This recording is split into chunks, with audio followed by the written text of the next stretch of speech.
lihatlah bahwa yang maju-maju itu pada umumnya industri-industri kita sekarang itu adalah yang nggak cuma makan minuman tapi juga misalnya industri kosmetik. Ya, yang langsung ke konsumen. Ya, industri kosmetik kan juga kosmetik maju. Ya, salah kan satu yang maju itu. Ya, jadi kenapa sekali lagi konsumen nggak bisa disuap. Tidak ada proses lelang, tidak ada investasi orang dalam. Gitu. You invest gitu ya, atau kamu kalah gitu kan.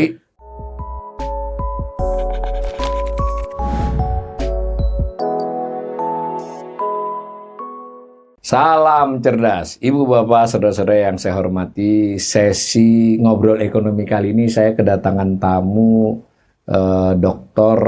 Ahmad Akbar Susamto ya. Betul. Mas Akbar. Assalamualaikum Mas Akbar. Waalaikumsalam Mas Awalil. Beliau ini dosen pengajar di Fakultas Ekonomi UGM, tapi juga dikenal sebagai ikut di salah satu think tank ekonom senior di KOR. Dan mungkin Ibu Bapak juga pernah mengikuti pendapat beliau di media massa ya.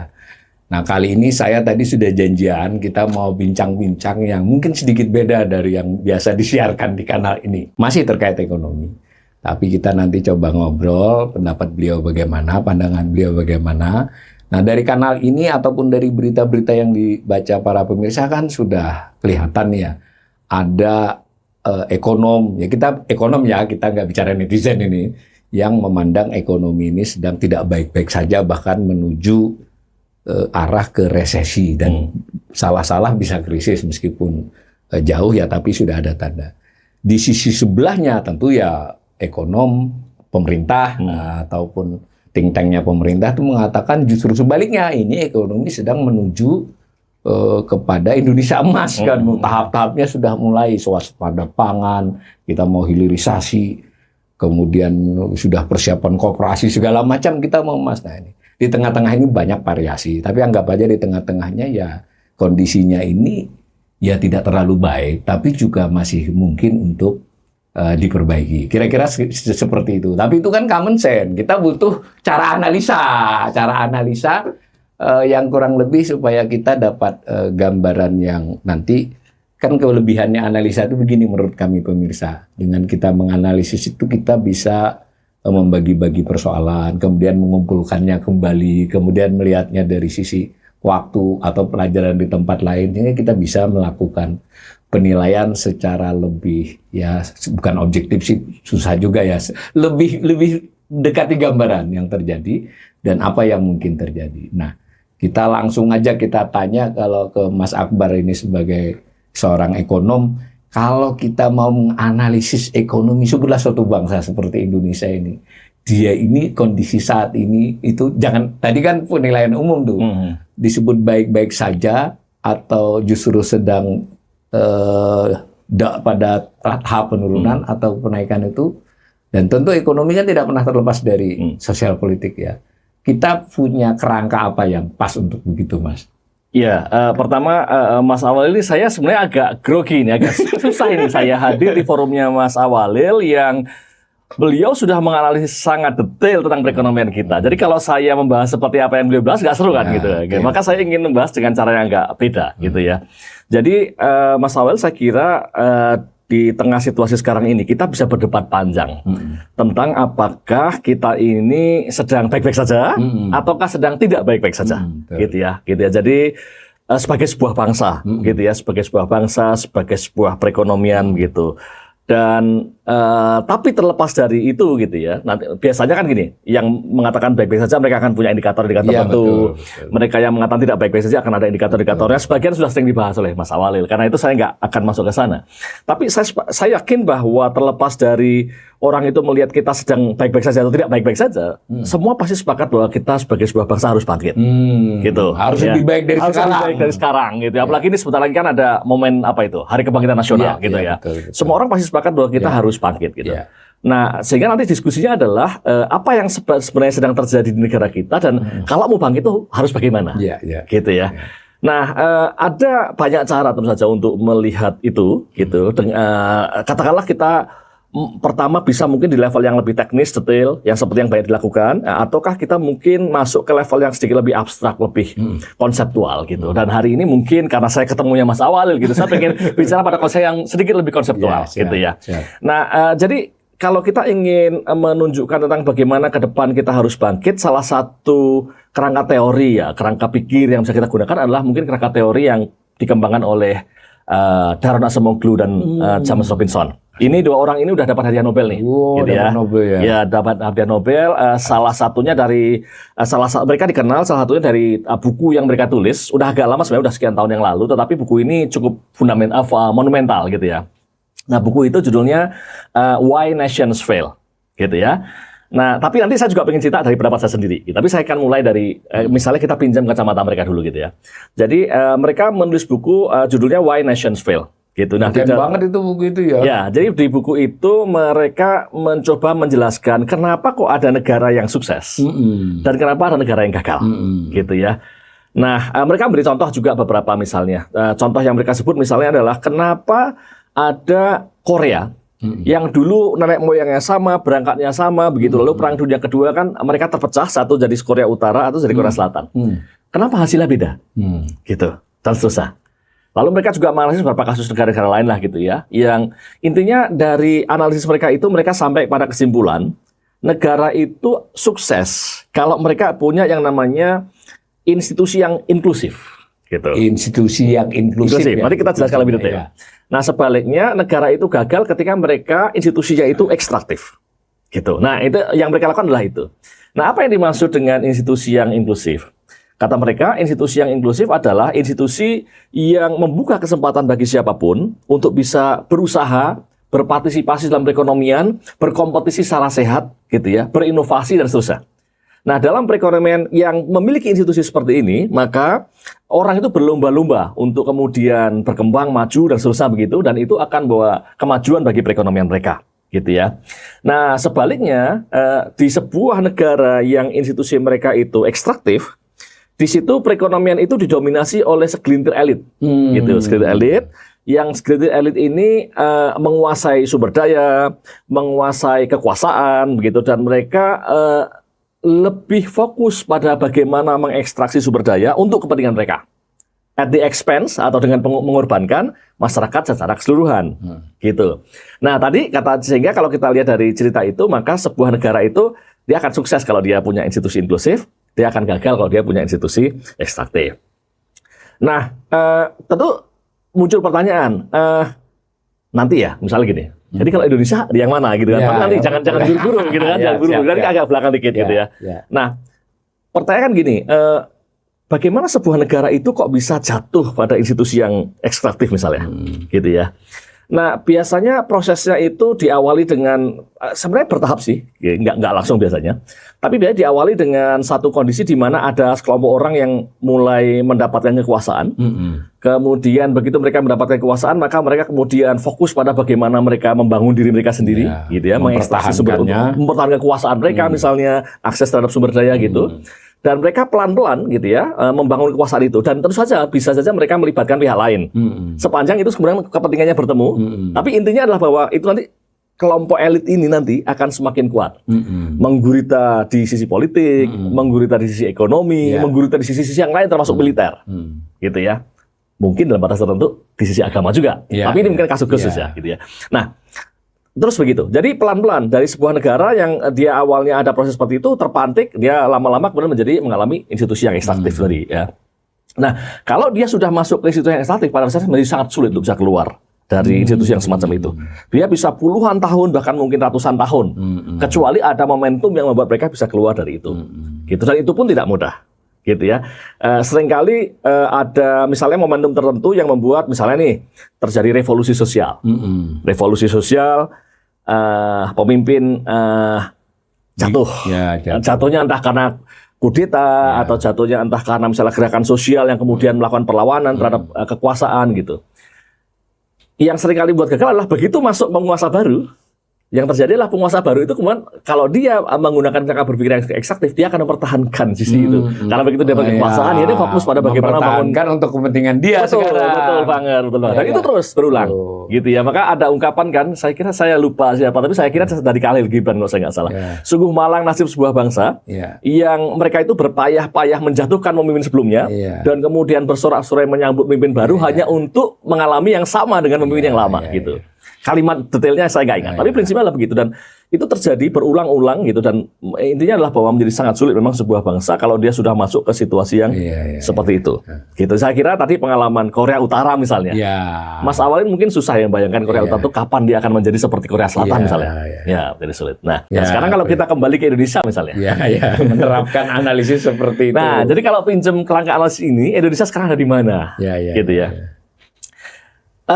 Kalau ini penilaian saya gitu ya, secara umum gitu, tidak masuk ke detail. Penilaian saya bahwa kita ini sebenarnya sudah punya elemen-elemen institusi yang inklusif, gitu ya. Dari sisi politik misalnya kita sudah punya pemilu, ya, gitu punya legislatif. Ya, kita punya demokrasi elektoral yang sudah berjalan lah. Kita rutin punya pemilu legislatif, pemilu presiden, langsung kan lagi, pemilu pilkada, gitu ya, pilgub dan seterusnya gitu ya. Jadi di situ sudah ada. Lalu kemudian sudah ada elemen-elemen tertentu yang mungkin masyarakat untuk bersuara, gitu. Udah ada media pada titik tertentu, gitu ya.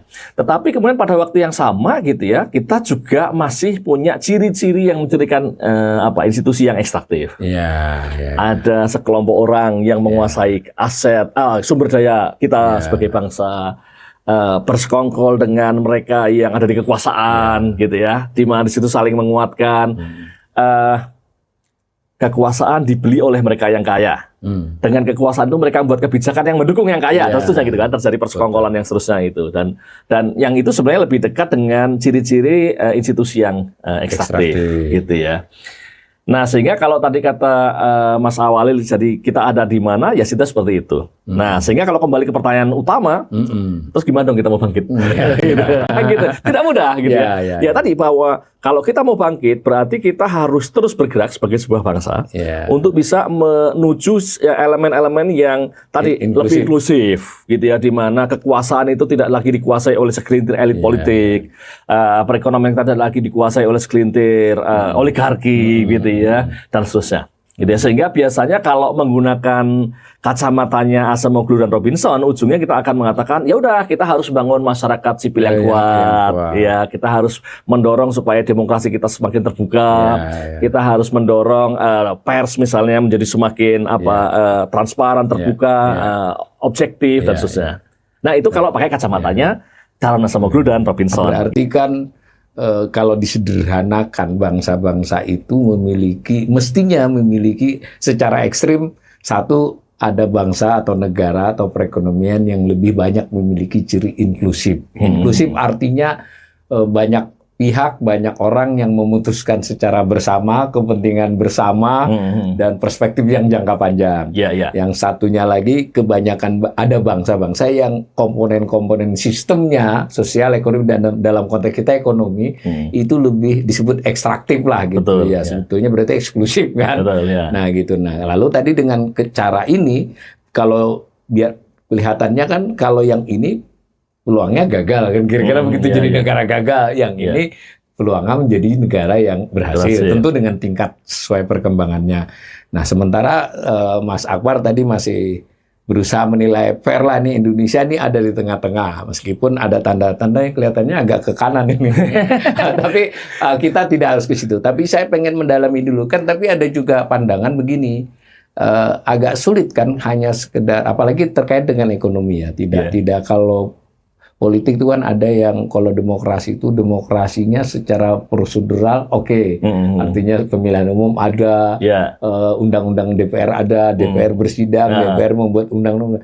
Itu kan prosedur prosedural lah.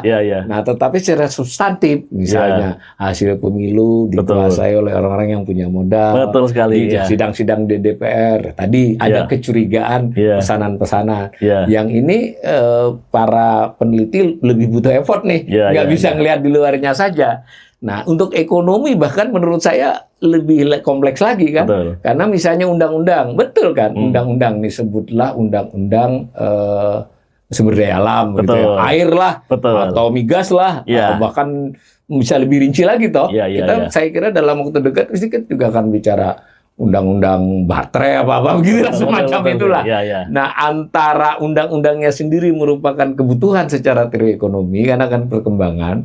Kemudian di bagian-bagian intinya ada pesanan-pesanan dari orang yang punya pihak lah ya, kepentingan. Ini kan tidak mudah melihatnya. Nah, yang saya rasakan ketika jadi host di sini berkali-kali narasumber itu nadanya ini jujur aja saya ada suasana di mana mereka menganggap dinamika ekonomi kita itu lebih berat diatur oleh yang pemain besar gitu. Mereka lebih bisa memaksakan, mendikte dengan segala cara.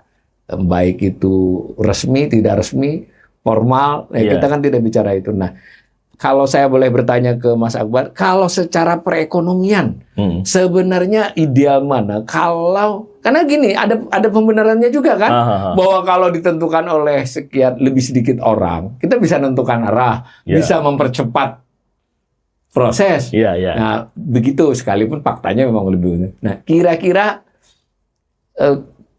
apa Mas Akbar yakin kalau makin inklusif ekonomi ya khususnya ya, itu kemungkinannya makin baik. Ini penting dulu. Ini bukan jawaban si pribadi ya. Tapi karena kita tadi menggunakan kacamatanya Acemoglu Robinson, maka betul. Kalau pakai kacamata mereka jawabannya ya. Semakin inklusif, maka semakin terbuka kesempatan orang untuk berusaha secara adil, secara fair, gitu ya, berkompetisi secara adil dan fair, dan hasilnya akan lebih bagus daripada kalau aturannya pun harus aturan yang membuka itu ya. Betul. Dan dia pakai contoh-contoh negara ya di situ ya. Contoh-contoh negara dari itu ya. Ya berarti ya kelihatannya arahnya secara umum juga begitu ya orang berpendapat. Tapi secara pandangan mereka kan. Gitu. Meskipun mungkin sebagian dari kita mungkin akan bertanya terus nanti penjelasan detailnya bagaimana. Ke lain sedikit topik beda.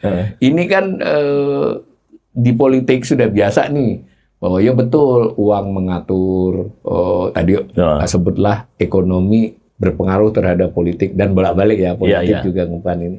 Tetapi toh sebenarnya aslinya kan yang punya kekuasaan tuh rakyat. Kalau dia gampangannya begini, mau ditawari berapapun, kalau rakyatnya nggak mau kan nggak bisa. Gitu. Nah, saya pernah lihat tulisannya Mas Akbar itu ya tentang perilaku orang ini terutama terkait ekonomi ini. Ini tadi bahwa ini itu benar-benar ekstrim sekarang. Orang di banyak dikatakan banyak pemilih di Indonesia itu terbeli gitu.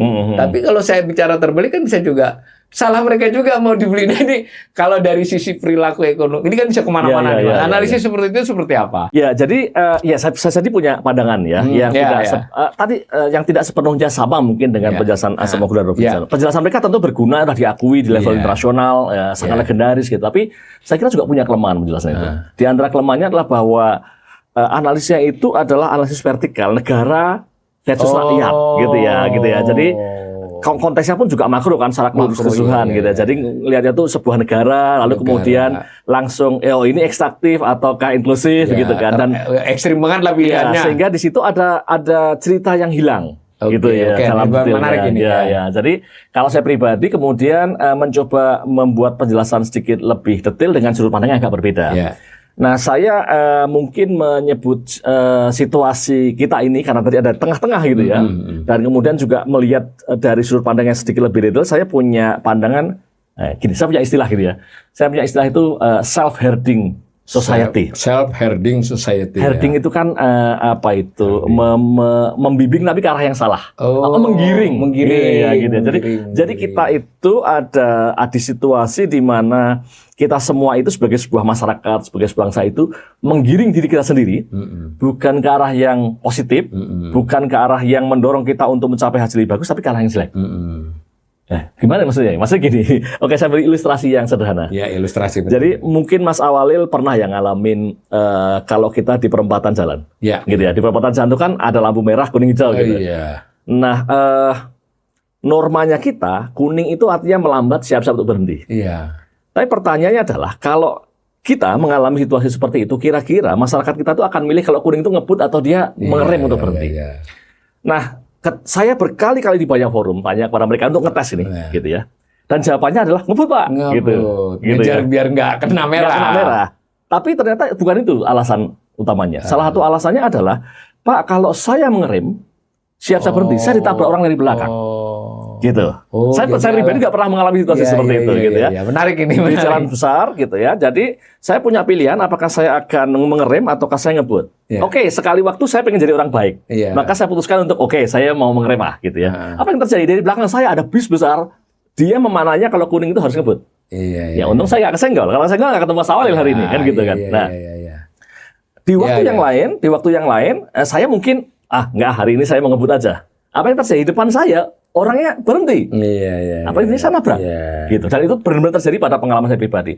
Inilah satu contoh di mana orang itu kalau dia baik, dia berprestasi, dia disiplin, itu dihukum oleh masyarakat sekitar. Yang pesannya adalah, hei, kamu jangan jadi orang baik, kamu jangan jadi orang disiplin, kamu harus seperti yang lain. Kalau kuning itu ngebut. Contoh lain.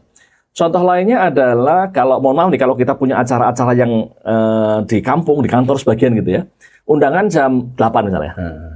Apakah mayoritas kita akan datang jam 8 ataukah misalnya datang 8.30 atau jam 9? Hampir pasti mulainya nggak jam 8. Hampir pasti orang berpikir bahwa saya harus datang jam 8.30, jam 9 atau bahkan mungkin jam 10. Nah, ketika kita analisis, kenapa kok mereka begitu? Nah, orang di luar sana yang mengatakan, Pak, itu budaya, Pak. Budaya kita, karena budaya kita kan suka ngaret, gitu kan. Atau mungkin kita ditakdirkan dari sononya tukang ngaret, gitu ya. Bagi saya itu tidak menjelaskan apapun. Karena kalau sekedar mengatakan, memberikan justifikasi, label, bahwa ini budaya kita, ya oke lah, sudah selesai, terus ngapain, gitu ya. Tapi ternyata kalau kita analisis lebih dalam, persoalannya sangat sederhana. Orang memilih untuk datang jam 8 karena dia tahu bahwa kalau dia datang tepat waktu jam 8, dia justru akan menjadi orang paling merugi. Dia akan dihukum oleh teman-temannya yang lain, menunggu setengah jam, 1 jam, bahkan mungkin 2 jam, tanpa kepastian apapun. Artinya orang yang berprestasi dipanis oleh teman-temannya. Sebaliknya, orang-orang yang mungkin dia jalan-jalan dulu, tidur dulu, makan dulu, dia datang mungkin jam 8.30, jam 9, 9.30 gitu ya. Mulai datang, sampai orang terakhir datang gitu. Nah, begitu orang terakhir datang, lalu kemudian apa yang terjadi? Udah lengkap nih, semua udah datang semua, yuk kita mulai. Apa yang terjadi? Artinya orang yang paling tidak disiplin, yang paling tidak berprestasi, dapat reward berupa efisiensi. Dia datang langsung dimulai. Gitu ya. Nah, sehingga pesan yang terbangun di masyarakat kita adalah, ya kita itu saling membimbing, saling menggiring kita semua itu menjadi, yuk sama-sama jadi orang yang telat aja. Saling bermaklum akhirnya satu dengan yang lain. Betul, gitu. Karena kalau orang berprestasi malah dihukum, orang yang dapat dan susah. Cerita ini bisa panjang kemana-mana, ya. Tapi saya berikan contoh-contoh lain yang saya kira juga masih relevan untuk menunjukkan apa yang sedang terjadi di bangsa kita. Jadi, contoh, saya punya seorang teman ASN. Sangat tertib, rajin. Datang pagi, bahkan sebelum waktunya udah datang, pulang sore, bahkan kadang-kadang lewat gitu ya. Lurus gitu ya, kalau rapat paling banyak berikan masukan, begitu ya. Lalu kemudian, dan sebenarnya pokoknya sangat rajin. Kemudian kalau pas ada apa, proyek atau apa kegiatan gitu, sangat tertib, nggak mau dia terima apapun gitu. Kira-kira, saya tes juga ke banyak audiens yang para PNS, termasuk mahasiswa-mahasiswa itu kan ada kelas khusus yang PNS gitu ya. Kira-kira kalau teman seperti ini tuh cepat naik pangkat, disayangi oleh teman-teman satu kantor, atau dia malah dimusuhin? Siapanya lah, dimusuhin Pak, gitu. Dia kemudian justru akan menjadi musuh bersama, gitu kan? Kenapa? Karena dia dianggap satu membuat semacam gini, membuat standar yang kemudian mengganggu yang lain merasa tidak nyaman, gitu ya. Dia dianggap menjadi seorang yang berbeda, sehingga aduh ini bikin kayak gini nih yang lain, jadi harus kelihatan jadi gak bagus kan gitu. Dan apa yang terjadi? Dia dimusuhin, gitu. Nah pada kasus teman saya tadi, yang terjadi dia jadi Widya Iswara. Widya Iswara itu artinya dia keluar dari sistem, dia kemudian jadi semacam pengajar di diklat, ya. Dia nggak tahan dengan lingkungannya. Nggak tahan dengan sistem. Dan itu terjadi di banyak PNS, di banyak ASN dan di banyak itu ya. Jadi itulah contoh di mana sekali lagi ketika orang itu tertib, disiplin, dia dihukum, dan sebaliknya ketika orang itu tidak disiplin, malah dia akan diberi reward. Nah, contoh lain, mungkin contoh terakhir ya, di politik. Kira-kira kalau seseorang yang sangat lurus, straight, pokoknya nggak mau belok-belok sama sekali, dia kira-kira bisa nggak jadi ketua partai, calon bupati, calon gubernur, bahkan capres. Atau kalaupun udah bisa jadi calon, kemungkinan kepilih lebih kecil dibandingkan dengan mereka yang mungkin lebih belok-belok begitu. Lebih luas gitu, dan termasuk mau kompromi gitu kan, kompromi dengan bukan hanya dengan yang orang baik, tapi juga dengan yang tidak baik gitu. Dan mungkin akan lebih besar kemungkinan. Jadi intinya adalah bahwa kita mengalami situasi di mana kita itu didorong menjadi orang yang tidak berprestasi, didorong untuk mundur dan sebagainya. Sebaliknya kita akan dihukum ketika kita ini. Nah, itulah yang saya sebut sebagai self-herding society. Sebuah masyarakat di mana orang-orangnya itu saling menggiring ke arah yang jelek. Dan ini berlangsung beberapa belas atau puluh tahun ya. Iya, dalam rentang yang panjang sampai sekarang. Berarti kalau saya boleh menafsirkan nih, malah Mas Akbar ini melihat ini lebih persoalan daripada analisis inklusif dengan ekstraktif, meskipun ini penting buat kerangka ya. Itu penting buat analisis. Buat kerangka. Tapi dia punya kelemahan karena tidak bisa melihat detail di dalam masyarakat kita. Dan ketika di detail ini kan otomatis juga menimbulkan rekomendasi kan. Berarti kan kalau dari ceritanya Mas Akbar tadi, ya ini kalau mau Indonesia tadi kembali ke pendapat saya awal mau bangkit, terlepas kita menganggap sekarang ini tidak baik-baik saja atau baik-baik saja, kedua-duanya perlu move on lah, perlu meningkatkan. Nah, di dalam konteks meningkatkan itu, garis besar kerangkanya tadi kita menuju ke inklusif, jangan ekstraktif. Fakta bahwa agak ekstraktif ya ini berarti kan adalah perjuangan sosial politik bagaimana memperbaiki. Tetapi di luar ini, Mas Akbar menawarkan, ada sesuatu yang sedang terjadi di dalam masyarakat kan begitu. Ini malah memerlukan gerakan yang lebih segera. Jadi tampaknya kita, Mas Akbar menggarisbawahi bahwa justru arah yang tadi ini malah sedikit lebih berbahaya, bukan sedikit ya. Ini malah lebih berbahaya daripada hal-hal lain. Ada nggak itu gambaran kalau itu terjadi? Bukan terjadi ya. Mau menyetop itu seperti apa? Tentu bukan teknisnya ya, cara melihat berpikirnya. Tapi sebelum mungkin bicara tentang stopnya ya. Jadi ini kan kaitan juga tadi dengan pertanyaannya Mas Awal ya tentang tadi kalau kita kemudian pengen pemilu. Kan tadi di satu sisi ada kelompok elit elit, lalu kemudian mereka bisa membeli suara gitu ya. Salahnya masyarakat kenapa pilih mereka? Ini sebenarnya bagian dari itu. Ini tadi ini ada bisa dianalisis secara ini tadi ya. Jadi ini adalah jembatan antara penjelasan Dharma Semoglu yang dia itu vertikal dan kemudian ini lebih horizontal bahwa di masyarakat kita itu kemudian sudut pandangnya itu menjadi sempit, mereka mengejar kepentingan jangka pendek gitu ya, dan kemudian mereka bersama-sama dan berdasarkan pengalaman dia yang deket-deket saja ya. Betul. Saya nerima duit dengan nggak nerima duit nggak ngaruh, terima duit. Betul. Jadi ya tadi ujungnya adalah kita tuh saling menggiring ke arah yang jelek. Jadi orang baik itu susah di negara kita, gitu. Dan sebaliknya jadi orang jelek itu orang yang tidak baik itu justru bisa dapat reward jangka pendek langsung gitu ya. Ini yang harus diperhatikan. Harus diperhatikan gitu. Nah, meskipun ini sepertinya sederhana, tapi ini bisa menceritakan banyak hal di dalam negara kita, menurut saya. Oke deh, saya berikan contoh misalnya gini. Ini contohnya masih yang masih ini. Banyak loh dosen-dosen kita, teman-teman kita, saya kebetulan di kampus kan berganti. Dulu ketika mereka sekolah di luar negeri itu orang hebat-hebat. Nilainya tinggi-tinggi gitu ya, high distinction gitu kalau istilahnya gitu. Kalau kita orang Indonesia itu pintar hebat di sana waktu gitu. Tapi ketika pulang gitu ya, mereka di sini bahkan mungkin ada yang nggak punya publikasi riset sama sekali gitu ya. Kayak stoknya ilmunya berhenti. Padahal temannya dia dulu, teman-teman kuliahnya yang di luar negeri itu berlanjut di bawah dan mereka tuh berprestasi sekarang jadi orang hebat gitu. Nah, kenapa kok begitu? Ya karena ketika mereka pulang di sini gitu, penghargaan itu bukan pada karya yang mereka punya, penghargaan bukan pada misalnya seberapa produktif mereka melakukan riset, penghargaan bukan pada seberapa produktif mereka menghasilkan ilmu gitu ya. Tapi misalnya mereka justru akan dapat lebih banyak kalau dari hal-hal yang lain. Ya, kalau yang punya akses kekuasaan dia bisa menggarap pekerjaan dengan proyek tertentu gitu ya. Kalau dia misalnya administratif mendingan jadi dekan atau jadi rektor, itu gajinya lebih menjanjikan daripada saya jadi riset. Tadi peneliti yang serius gitu, ngapain susah-susah ngajar gitu, susah-susah melakukan riset atau susah lah gitu yang mengembangkan keilmuan gitu. Jadi yang terjadi adalah begitu, dan ini menjelaskan mengapa misalnya produktivitas keilmuan kita terbelakang. Salah gitu, ini contoh ya. Dan ini kan kemana-mana tuh.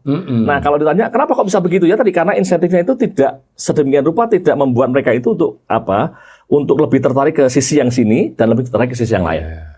Mungkin contoh yang lebih sangat ekonomi banget gitu ya. Itu adalah deindustrialisasi kita. Gitu ya. Saya yakin Mas Awalil sudah sangat paham bahwa kita selama 25 tahun terakhir ini mengalami deindustrialisasi yang sangat parah.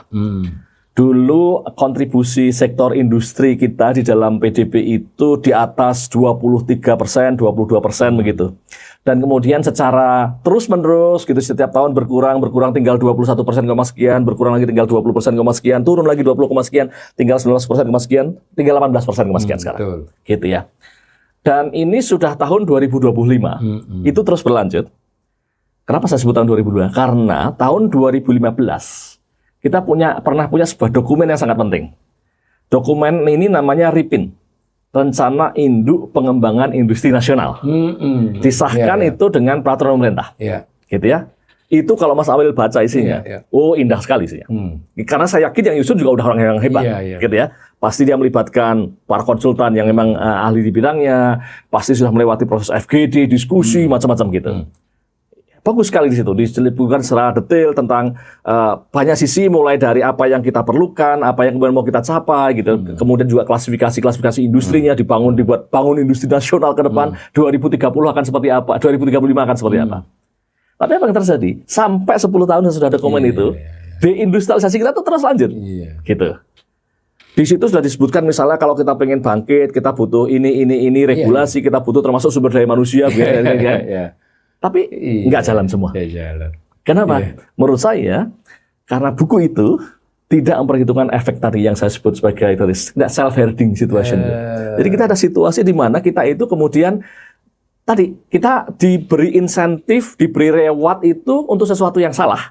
Sementara kita justru dikasih paris untuk sesuatu yang benar. Contohnya gini Mas Awal, bayangin ya. Di negara kita ini banyak proses lelang itu tidak terjadi secara fair. Ya. Baik proses lelang besar, proyek besar maupun proyek yang agak kecil lah gitu, atau bahkan yang kecil. Gitu. Nah, karena proses lelang itu terjadi bukan tidak secara fair, apalagi nanti kalau itu proyek pemerintah itu seringkali yang lebih penting adalah punya orang dalam gitu, gitu kan. Seringkali sudah diatur tuh siapa pemenangnya dan seterusnya. Maka apa pesan yang ditangkap oleh pengusaha? Kalau mereka punya uang, lebih penting investasi mengentertain orang dalam daripada investasi misalnya untuk research and development. Oke. Nah, karena apa? Karena yang menentukan menang apa enggak menang bukanlah kualitas produk mereka. Yang lebih menentukan mereka menang apa enggak adalah mereka punya orang dalam apa enggak. Nah, kalau ini terjadi setahun 2 tahun mungkin efeknya enggak tahu kelihatan. Tapi ketika ini terjadi 20 tahun, 30 tahun, 40 tahun begitu, apa yang terjadi? Perusahaan ini enggak pernah dia melakukan serius research and development. Produknya enggak berkembang. Gitu. Bayangin pada mereka lebih fokus pada tadi investasi untuk orang dalam. Nah, mereka ini punya temannya apa? Perusahaan-perusahaan semacam di negara lain, di mana di sana itu kalau enggak research and development, enggak laku dia. Apa yang terjadi? Di sana mereka investasi research and development terus, begitu, kualitasnya terus meningkat, begitu. Nah, dibandingin dengan di sini produknya yang enggak pernah R&D. Apa yang terjadi? Yang terjadi adalah ya pasti kita kalah. Nah, maka itu adalah satu contoh penjelasan mengapa daya saing produk kita lemah. Dan terus semakin melemah. Berarti tadi yang si RIPIN-nya tadi, roadmap lah ya sebut begitu, itu tidak kurang memperhitungkan sistem insentif ya jadinya. Betul nggak? Jadi tidak memperhitungkan situasi semacam ini, di mana reward dan punishment itu keliru. Jadi walaupun udah ada dokumen yang kelihatannya sudah sangat indah, gitu. Malah kalau boleh saya mengatakan ini kan beberapa kebijakan makro itu kan bagaimanapun kan kerangka makro ya, meskipun bicara industri, kurang memperhitungkan aspek behavioral di sini ya. Dan behavioralnya ini sudah mulai sebenarnya sudah terbaca kan, beberapa kajian juga saya lihat sudah nyebut-nyebut itu. Berarti kan kalau kita umpama mau ini pemirsa jadi kelihatan kaitannya, penjelasannya menarik dari Mas Akbar. Di sini saya berkali-kali mengangkat deindustrialisasi, soal porsi yang menurun, soal nilai tambah industri yang tumbuhnya di bawah pertumbuhan ekonomi, soal pilihan-pilihan industri yang dikembangkan bukanlah industri yang sustain, antara yang ekstraktif dengan yang makanan, yang di tengah-tengah yang mendorong ini kurang. Seperti itu ternyata malah dari sudut pandang Mas Akbar, kenapa ini tidak berkembang industri yang semestinya ini karena tidak paham atas apa yang terjadi di pelaku kan, dan di pelaku ini tidak semata-mata pelaku industri ini, pelaku ekonomi keseluruhan. Jadi gitu ya. Nanti kan ini kan sampean di satu sisi bisa menjelaskan Mas, di sisi lain bisa bawa kita ke benang kusut ini. Jadi kan kita kan ya kelihatan ya bahwa tanpa bermaksud menyalahkan satu atau dua pihak, bahwa yang memulai siapa tuh soal lain ya. Kalau netizen kan, wah ini memang para koruptor, it's okay Betul, ya, iya. gitu. Tetapi pada prakteknya kemudian rakyat kebanyakan ini Menjadi bagian dari itu. perilakunya ya Iya, toh iya. menyesuaikan diri kira-kira apa tadi Jadi istilahnya. kita semua ini menjadi bagian dari masalahnya. Dari gitu ya. masalahnya Iya, kan iya. di satu sisi bisa menjelaskan, di sisi lain itu jadi benang kusut Mas. Apa kira-kira kalaupun tidak politik. Tapi sebentar Mas Awil. Tadi Mas Awil kan menyebut ya bahwa kenapa kok industri yang maju itu malah seperti misalnya industri makan minuman. Iya. Ya, ada penjelasannya kalau dari sudut Nah, pandang coba ini kan jadi ini boleh lah kalau boleh dikritik saya. Kan yang maju ini jadi dua nih, yang ekstraktif ini sebetulnya ekstraktif ini kan sudah ada kok teknologinya betul. juga udah given. Betul. Nggak usah betul modalnya besar, tapi dia nggak butuh R&D. Iya. Lah wong tinggal gali aja. Iya. Nah, di sisi lain yang berkembang itu adalah makanan minuman, Betul. ya kan? Ya, nah yang di tengah-tengah industri apalah mesin apa ini kan kurang berkembang. Nah, kenapa itu Mas? Kalau makanan dulu ya, yang makanan minuman mengapa tetap bisa industri berkembang. makanan dan minuman berkembang? Dan Iya. kalau kita lihat di data statistik kan industri makanan dan minuman itu salah satu penyumbang paling penting dari Iya. ekspor industri kita. Betul. Nah, rahasianya adalah makanan dan minuman ini segmen pasar utamanya bukan melalui lelang.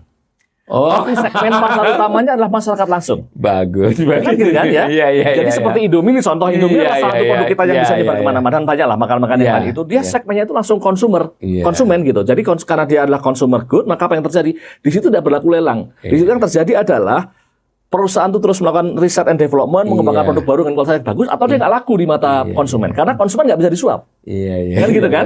Ya, jadi di sini hukum tadi, investasi orang dalam nggak berlaku. Iya. Nah, maka industri ini berkembang. Iya. Beda dengan misalnya industri lain yang dia itu penjualannya itu melalui proses lelang. Mostly gitu ya. Ini menurut saya penjelasan dari situ. Nah, saya sendiri belum sampai ke level riset empiris ya. Misalnya kemudian ini kan common sense kita tapi ada nalarnya. Iya. Jadi bahwa lihatlah bahwa yang maju-maju itu pada umumnya industri kita sekarang itu adalah yang nggak cuma makan minuman tapi juga misalnya industri kosmetik. Ya, yang langsung ke ya, industri kosmetik kan juga kosmetik maju. Ya, salah kan satu yang maju itu. Ya, jadi kenapa sekali lagi konsumen nggak bisa disuap. Tidak ada proses lelang, tidak ada investasi orang dalam. Gitu. You invest gitu ya, atau kamu kalah gitu kan. Passion kita juga tekstil yang langsung ke consumer good juga bagus gitu. Ekspor juga bisa bersaing. Betul. Ya kira-kira begitulah situasinya. Nah, sekarang khusus untuk industri yang ekstraktif. Nah, beda lagi ya cerita. Kenapa kok industri ekstraktif ini bisa bertahan? Ya, penjelasan sederhana saja. Kalau ini agak lain dengan yang tadi. Kalau ini adalah karena apapun yang terjadi di situ, walaupun di situ ada tadi perilaku, di situ pasti melibatkan proses yang lelang untuk dapat izinnya kan, kayak gitu ya. Tapi kan ekstraktif itu nggak ngapa-ngapain Mas Awalil. Iya. Yang harus dilakukan kan cuma menggali aja terus dijual gitu. Tinggal dihitung aja. Bayar macam-macam ini nutupi ongkos nggak? Kan gitu kan. Nah, itu dia masalahnya. Ternyata masih nutupi kan. Ya. Jadi karena dia itu industrinya itu karena dia proses itu hanya sekedar kamu saya kasih izin untuk menambang gitu ya. Kalau dia menambang lalu kemudian ini kan tinggal ngitung aja. Nah ini harga batu bara misalnya sekian ini batu bara nanti bagi-baginya kepada siapa selama dia masih masuk jalan ya. Gitu. Ya, ini saya pertajam ke industri ya. Jadi Ibu Bapak Saudara kan kita di sini berkali-kali juga mengatakan terlepas tadi industri makanan minuman itu sudah istilahnya cukup berkembang lebih karena masyarakat loh ya, bukan karena kebijakan pemerintah. Tetapi industri pengolahan hasil pertanian dan perkebunan untuk lebih bernilai tambah juga sebetulnya masih ada ruang peningkatan yang besar. Kemudian di sisi lain industri seperti listrik, tekstil, apapun yang pengolahan ini sebetulnya juga masih kita bisa dikatakan termasuk tidak berkembang ya, kan? Apalagi kalau dia produknya melayani lelang dan Nah, kalau di sini sebenarnya berarti kan kalau kita buat lagi kebijakan industrialisasi kan harus memperhitungkan ini dalam desainnya itu. Atau ada hal lain, Mas. Jadi hal lainnya begini maksud saya. Ini kan tadi sampean menggambarkan begitu, saya mungkin mudah-mudahan pemirsa juga bisa melihat nih bahwa mana ujung mana pangkal kan sudah bulat nih. Boleh lah ini kalau kita pakai cerita sederhana ini perumpamaan saja. Ya orang disogok gitu 2-3 kali. Ya dia melakukan sesuatu, tapi lama-lama dia sudah terbiasa kan dengan sogokan itu kan. Nah, kira-kira begitu. Sehingga yang nyogok nggak bisa disalahin lagi. Bahkan yang nyogok pun mau berhenti nyogok nggak bisa. Karena kalau dia berhenti nyogok, kalah dia sama yang lain. Nah begitu toh. Sehingga jadi benang kusut. Nah ini kalau di politik satu hal, tapi yang kami di kanal ini ingin katakan, jangan dikira ini tidak berpengaruh di ekonomi. Tadi dengan penjelasan beliau tadi, inilah yang menghambat industrialisasi, yang menghambat perkembangan ekonomi, karena banyak hal. Bagaimanapun pemerintah ini kan masih porsi ekonominya gede kan, masih cukup gede lah ya, betul. Sehingga lelang-lelang mereka 10%, belum lagi pemerintah tambah BUMN, bisa porsinya bisa 20%. Sementara di BUMN ya swasta merasa birokrasi kan begitu toh. Maka analisisnya Mas Akbar ini kan jadi penting nih untuk ini kan, bagaimana pembenahan dalam aspek perilaku ini. Ini kalau kita bicara sisi optimisnya, positifnya, mungkin nggak desain-desain kita, kebijakan dan sebagainya, ekonomi ya, untuk mengatasi ini, mungkin nggak? Ya, jadi tadi kalau pertanyaan gimana kita bisa bangkit, ini kita harus atasi, gitu ya. Jadi yang sebenarnya saya lakukan itu adalah bahwa kita semua gitu ya, kita itu kalau mau bangkit itu jangan keliru memahaminya bahwa seolah-olah pasal itu hanya di atas sana misalnya gitu ya, gitu ya. Jadi bahwa kemudian sesederhana misalnya mengganti presiden, sesederhana mengganti satu menteri. Ada bawa ikan busuk mulai dari kepalanya. Tapi kalau sudah busuk semua kan nggak apa-apa ini gitu ya. Dan ini sudah menjadi sebuah lingkaran gitu ya, lingkaran mungkin bahasa nggak bisa ganti kepala doang. Iya, bahasa kita kan yang terkenal nggak ada lingkaran setan ya, di mana kita itu bersama-sama menggiring kita sendiri untuk arah yang negatif. Ya, tapi kalau saya kebetulan beliau ini juga sama dengan saya. Kita bergaul juga di kalangan ekonomi syariah ya. Kita bergaul juga di kalangan Jiswap gitu. Di satu sisi saya ketika bergaul dengan kawan-kawan yang baik itu ada rasa optimis, Mas. Artinya itu sebenarnya banyak orang di Indonesia dan pinter, bukan orang biasa loh ya. Ini kan punya itikat baik, tidak pengen korupsi sama sekali, kalau diamanahi pekerjaan itu ya dia kerjakan benar-benar itu.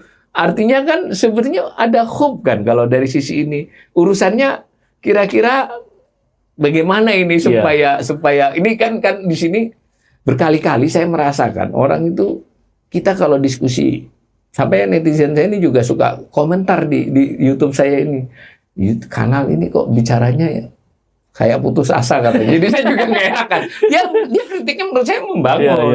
Kita tidak bermaksud begitu sebenarnya, tapi memang ketika ada analisis, karena itu terpaksa nih Mas Akbar kena sampur saya untuk coba kita lihat dengan bedah begini, tapi terutama dari sudut ekonomi. Mungkin nggak kita istilahnya mentransformasikan diri baik dari sisi pengelolaan kebijakan ekonominya maupun dari sisi kita mengedukasi perilaku ekonomi. Kalau soal mungkin tidak mungkin, terus saja mungkin gitu ya. Tidak ada yang tidak mungkin kan gitu ya.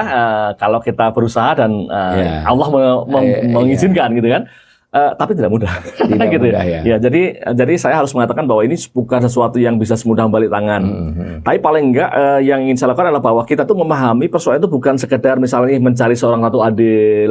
Bukan yang semacam itu. Bukan kemudian sekedar apa. Tapi ada persoalan yang memang harus kita selesaikan sebagai sebuah bangsa. Gitu. Yang ini persoalan serius. Tadi Mas Awil sudah tepat sekali mengatakan, apakah semua orang itu jahat? Enggak juga, banyak orang di sekitar itu orang baik. Tapi kalau pas ketemu orang baik, pasti mereka juga akan cerita betapa tidak mudahnya jadi orang baik di sini. Gitu ya.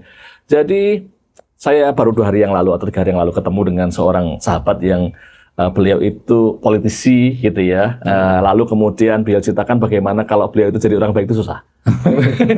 Beliau di anggota DPRD, salah satu DPRD gitu ya. Dan beliau ceritakan bahkan di DPRD itu juga ada persoalan misalnya seringkali ada isu perjalanan dinas tuh. Rajin banget tuh di perjalanan dinas. Ya sebenarnya itu nggak penting-penting amat, intinya cuma mau ngejar SPWD aja. Nah, saya tuh sebenarnya nggak mau ikut gitu. Tapi kalau saya nggak ikut, apa yang terjadi? Saya dimusuhi teman semuanya, gitu ya. Apa yang terjadi? Dan bayangin ya, kalau saya nggak ikut, maka kemudian di LPG-nya menjadi berbeda. Hitungan kan anggaran sudah dikeluarkan sekian, harus sudah dibayarkan kepada apa itu namanya? Vendor dan susah gitu kan. Itu menjadi rumit urusannya, gitu. Sehingga kadang-kadang yang terbaik yang bisa dilakukan adalah ya kalau memang saya nggak bisa ikut, saya nggak ikut. Atau kalau kemudian yang kedua adalah saya nggak ikut, tapi kemudian saya tutup mata aja bahwa orang lain tanda tangan atas nama saya. Gitu. Jadi intinya adalah sampai segitunya ya. Di semua lini, di semua lini itu kita menghadapi situasi seperti yang intinya adalah kalau kita menjadi orang baik itu agak susah di sini. Nah, apakah kemudian kita sama sekali nggak punya harapan ke depan? Tentu saja punya harapan sebenarnya. Harapan ini sayangnya tidak bisa harapan yang instan. Ya harapan ini. Nah harapan ini satu kalau dari sisi kita semua ya, kita mulai berpikir dari sekarang. Oh iya ya, kita ini kalau nggak berubah gitu ya, kita berarti kita nggak berubah, maka kita akan selamanya begini terus. Kita akan selalu menggiring diri kita sendiri ke arah yang salah. Maka orang-orang seperti Mas Awalil, teman-teman yang lain, itu mulai dari sekarang. Ya, pakai ilmunya Hakim. Mulai dari diri sendiri, mulai dari sekarang, mulai dari yang kecil-kecil. Gitu ya, bahwa kita selalu memberikan reward dan punishment. Jadi kalau tadi dalam Islam itu kan ada bahwa kebaikan sebesar zarah pun harus ada balasannya. Harus ada balasan. Dan bahwa sebuah keburukan yang sebesar zarah pun harus ada balasannya. Dan kita selalu berusaha untuk seperti itu. Jadi ketika ada sesuatu yang baik, kita reward, kita puji, kita apresiasi, begitu. Meskipun itu kecil. Di dalam kehidupan kita, dari di sekitar kita kalau ada orang yang melakukan kebaikan sedikit saja, kita sampaikan itu bahwa you are doing a good thing gitu ya. Terus dan kalau ada orang yang salah itu kita juga kasih punishment. Pada saat itu saja bisa mulai dari yang paling kecil ya, diingatkan bahwa ini sesuatu yang salah gitu. Dan kita sendiri kalau kita melakukan itu juga kita harus siap bahwa oh ya udah saya diingatkan, terima kasih gitu. Karena dengan diingatkan maka saya nggak jatuh ke yang kesalahan lebih besar. Nah kalau orang-orang seperti ini mulai bangun kesadaran bahwa kita justru harus membangun reward dan punishment itu dan seterusnya. Kalau kita punya undangan, oke, strict pokoknya jam 7, jam 7, jam 8, jam 8. Ya, itu yang telat tinggal. Gitu. Harus dimulai. Betul. Kita bisa kok itu. Bagaimana gitu. Jadi kalau misalnya dan susah lah gitu. Jadi apa yang bisa kita lakukan mulailah dari diri sendiri, dari sekarang, dari yang kecil-kecil. Pengalaman nyata. Jadi ketika saya dulu sekolah S2, S3 itu kan selain jadi mahasiswa itu kan kita juga bekerja. Biasanya bekerja part time, kerja kasar gitu. Di tempat-tempat kerja itu kita itu seringkali jadi kebanggaan, jadi kesayangannya bos. Kenapa? Karena orang Indonesia itu tertib-tertib, gitu ya, on time, rajin kerjanya, nggak banyak omong begitu. Nah, suatu saat sampai kita itu ada teman saya di depan mata saya sendiri, ada teman saya dari negara lain tanya, di sini ada kerjaan nggak? Sama bos saya, oh nggak ada, udah penuh. Habis itu kemudian teman ini pergi, dia tanya kepada orang Indonesia, si ini mau pulang, lo ada nggak yang mau gantiin? Gitu. Jadi maksudnya orang Indonesia pengennya. Karena orang Indonesia di sana tadi mereka bisa tertib, on time terus gitu. Artinya saya ingin mematahkan bahwa kita itu takdirnya dari sononya itu telat. Enggak. Ketika situasinya bagus kita sebenarnya bisa. Jadi di sini pun kalau kita bisa mulai jam 7, jam 8, maka pelan-pelan dia akan kita akan bisa merubah situasi. Nah, lalu kemudian yang kedua, idealnya sih ya, kita juga punya gerakan yang mengajak masyarakat secara umum untuk kemudian tadi lebih disiplin, lebih fokus pada pokoknya reward dan punishment. Nah, lebih dari itu kalau saya boleh beri saran nih kepada mereka yang sekarang di kekuasaan. Gitu ya. Harus beri contoh. Kalau saya boleh beri saran nih Pak Prabowo nih kan presiden kita ya. Mumpung nih misalnya ini momentum kebangkitan nasional gitu kan. Dan beliau ini jadi presiden kan belum lama gitu ya. Maka sebenarnya beliau kalau misalnya beliau nggak punya beban dan bisa melepaskan diri dari segala macam ikatan beliau dengan apapun lah yang dulu membantu beliau gitu ya. Maka sebenarnya presiden akan punya peran yang sangat penting nih untuk bisa berkontribusi tadi mengubah arah pusaran itu dari yang tadinya saling menggiring ke arah yang negatif ke arah yang positif atau minimal menghentikan pusaran itu. Nah, gimana caranya? Ya beberapa cara yang sangat standar yang biasa adalah misalnya bagaimana beliau bisa polisi pastikan bahwa semua kejahatan diatasi sesuai dengan porsinya, pastikan bahwa semua kebaikan tidak dilanggar. Misalnya gitu kan. Itu kalau presiden cukup aja ngomong gitu kan beda nih perannya kan ya. Gitu. Karena lalu kemudian aparat yang lain atau apa begitu. Jadi kalau misalnya beliau itu sungguh-sungguh terus terang bagi saya ya. Sejarah yang akan membuat presiden kita siapapun, termasuk kalau sekarang Pak Prabowo ya, itu akan dicatat sejarah menurut saya dan akan membuat perubahan besar itu bukan, mohon maaf gitu ya, bukan memberi makan siang gratis, bukan memberi makan begini gratis. Oke, itu bisa bermanfaat, bukan sekadar misalnya gitulah yang proyek-proyek standar gitu. Tapi sebenarnya beliau cukup kontribusi ini saja, secara sungguh-sungguh menata kembali masyarakat kita, insentif reward dan punishment itu pada semua lini, gitu ya. Maka kita udah, insya Allah kita akan bangkit Indonesia Emas 2045, gitu ya. Karena ketika reward dan punishment itu sudah benar, kita akan saling menggiring ke arah yang bagus dan orang itu akan dengar sendiri jalan kok. Kalau dia pengusaha, kalau proses lelang itu semua benar, maka pengusaha itu otomatis dia akan berusaha untuk meningkatkan kualitas produknya, daya saing akan naik. Udah otomatis itu nggak usah diajari, dia udah tahu dia, gitu ya. Kalau misalnya sistem remunerasi, kemudian insentif dosen secara umum itu diperbaiki, peneliti diperbaiki dengan benar, maka udah otomatis dia itu nanti akan otomatis kan mereka akan bikin prestasi. Otomatis karena mereka bukan karena bodoh kan. Bukan karena bodoh gitu ya. Iya, dan mereka otomatis akan berlomba-lomba menjadi yang terbaik. Mungkin di dunia atlet juga begitu.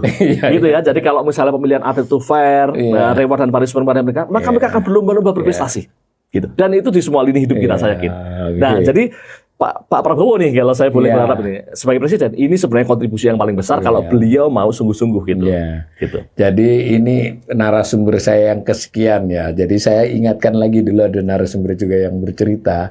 Salah satunya Mas Peter ya, Dr. Peter Abdullah itu tuh, dengan kawan-kawan dia di Jepang. Jadi orang Indonesia itu di luar negeri umumnya disiplin, bekerja keras. Betul, Tadi kan betul, tepat waktu dipuji kalau dia bekerja. Iya. Kalau sekolah juga rata-rata bukan di atas rata-rata lah, nggak Betul, harus yang betul. juara tapi Iya. bukan yang kelompok bawah. Iya. Nah, tetapi balik-balik ke sini perlahan-lahan dia menjadi kurang disiplin dulu, Betul, lalu betul, jadi betul. tidak disiplin.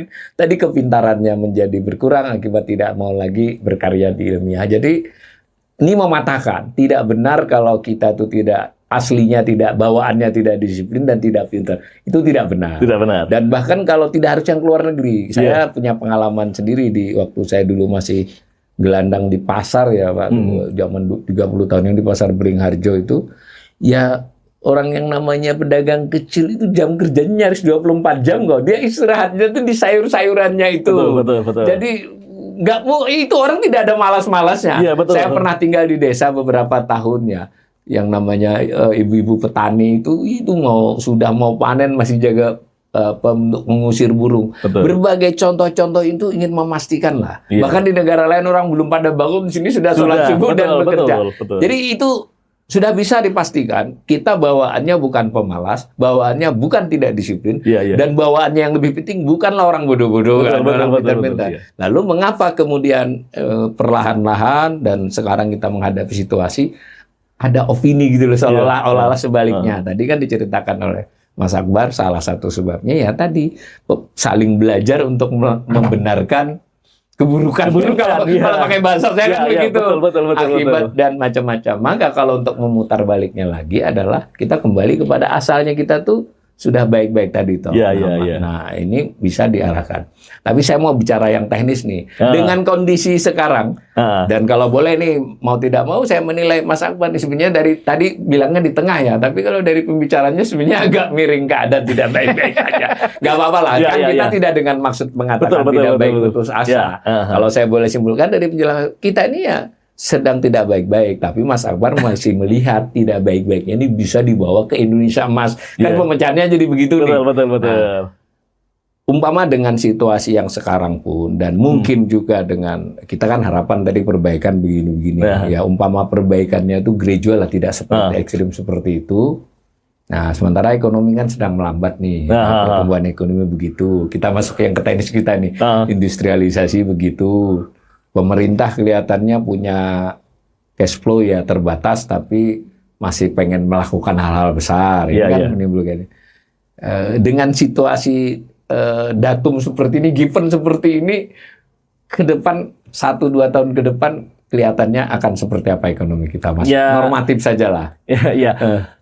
Ya gini, jadi pertama kita bersyukur bahwa Indonesia tuh segimana-gimana itu tetap punya potensi gitu ya. Tetap tumbuh 4,87. Betul gitu. Jadi kita punya wilayah yang luas, sumber daya yang banyak, kemudian penduduknya juga besar. Penduduk ini juga masing-masing mencari hidupnya sendiri-sendiri kan, gitu ya. Jadi tadi Mas Awal sudah cerita bagaimana orang itu udah bangun pagi-pagi udah langsung kerja. Mereka tuh menggerakkan perekonomian. Jadi kita bersyukurnya begitu separah-parahnya kita, separah-parahnya kita tuh masih itu terus berjalan sehingga ya kita masih dalam trail yang normal gitu ya, trail yang normal yang tadinya sekitar 5% gitu ya, kurang mungkin tahun ini nggak sampai 5%, tapi masih nggak jauh-jauh aman, nggak terus kemudian 1% misalnya gitu kan, karena orang masih terus bergerak. Dari sisi misalnya tingkat pengangguran gitu ya, tingkat pengangguran mungkin kalau dilihat data kan tingkat pengangguran terbukanya semakin agak rendah gitu, mulai turun kan sesudah dulu sempat naik COVID, turun gitu. Tapi ya tadi salah satu penjelasannya lah kenapa kok kemudian bisa turun ya, karena orang itu kalau dia tahu setiap orang itu kan kalau dia nggak kerja dimarahin mertuanya gitu kan, dimarahin istrinya, dimarahin suaminya atau apa gitu. Apapun bekerja kan. Gimana caranya kan gitu. Dan ini bisa dilihat di data kan, di data bahwa proporsi tenaga kerja kita sebenarnya kan sebagian beralih ke tenaga kerja informal gitu kan. Artinya sebenarnya mereka itu ya pokoknya sedapannya kerja gitu kan gitu ya. Jadi dari susah lah gitu. Jadi itu penyelamat ekonomi kita. Kita beruntungnya bahwa masalah kita tuh ya mereka apapun yang terjadi tetap bergerak dan itu membantu kita untuk tumbuh. Nah, tinggal kalau tadi bayangkan kalau kita bisa memperbaiki situasi, kita itu akan bisa lebih dari itu. Gitu dengan apa? Wong sekarang gini aja gini bisa gitu. Masyarakat kita ini pekerja keras lah. Sudahlah. Ya kalau orang nganggur itu benar-benar memang sudah hopeless dia. Kalau bisa tetap kerja lah apapun. Itu oke semua kita. Nah, tapi alangkah baiknya ya tadi kalau misalnya ada gitulah ya.